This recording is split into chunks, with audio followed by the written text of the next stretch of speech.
இந்தியாவில் இணைய வழியில் மேற்கொள்ளப்படும் ஒட்டுமொத்த பண பரிவர்த்தனையில் UPI அதிகமான பங்கை வகிக்கிறது. இது நாளுக்கு நாள் அதிகரித்து வருகிறது என்றே சொல்லலாம். தற்போது அக்டோபர் மாதம் இன்னும் முடியாத நிலையில் இதுவரை UPI பரிவர்த்தனைகள் 94,000 கோடி நடந்துள்ளது என இந்திய தேசிய பணப்பட்டுவாடா கழகம் தெரிவித்திருக்கிறது. இதுகுறித்து விரிவாக பார்க்கலாம்.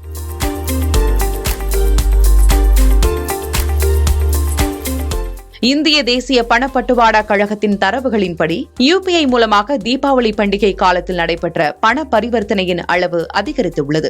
இது அக்டோபர் மாதத்தில் மட்டும் சராசரியாக தினசரி பரிவர்த்தனையின் மதிப்பு கடந்த செப்டம்பர் மாதத்தை விட 13 விழுக்காடு அதிகரித்து 94,000 கோடியை எட்டியுள்ளது. இந்த மாதம் முடிய இன்னும் ஒரு வாரத்திற்கு மேலே இருக்கும் நிலையில் தீபாவளி செலவு மற்றும் சமீபத்திய GST விகித குறைப்புகளால் உந்தப்பட்டு UPI அதன் அதிகபட்ச மாதாந்திர பயன்பாட்டை பதிவு செய்துள்ளது என NPCI தெரிவித்திருக்கிறது. இந்தியாவில் உள்ள அனைத்து டிஜிட்டல் பண பரிவர்த்தனைகளில் கிட்டத்தட்ட 85 விழுக்காடு UPI மூலமாகத்தான் நடைபெறுகிறது. இதில் தற்போது அதன் தினசரி பரிவர்த்தனை அளவுகளையும் தாண்டி புதிய உச்சத்தை எட்டியுள்ளது. கடந்த சில ஆண்டுகளில் நடைபெற்ற UPI-யின் அதிகமான பயன்பாடே இதன் வளர்ச்சிக்கு காரணமாக உள்ளது.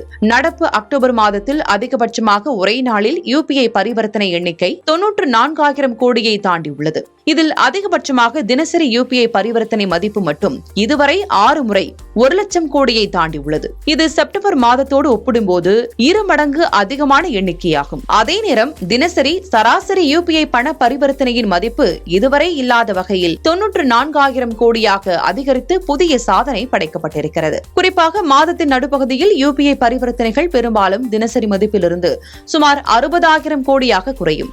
ஆனால் இந்த அக்டோபர் மாதம் இன்னும் முடியாத நிலையில் UPI-க்கான அனைத்து நேர சாதனையையும் படைக்கும் என்று நிபுணர்கள் கூறுகின்றனர். மேலும் இந்த மாதத்தின் முடிவில் UPI பரிவர்த்தனை முதல் முறையாக 28 லட்சம் கோடியை தாண்டி புதிய சாதனை படைக்கும் என்று எதிர்பார்க்கப்படுகிறது. இது தற்போதைய சாதனையான 25 லட்சம் கோடியை தாண்டிவிடும் என்பது குறிப்பிடத்தக்கது.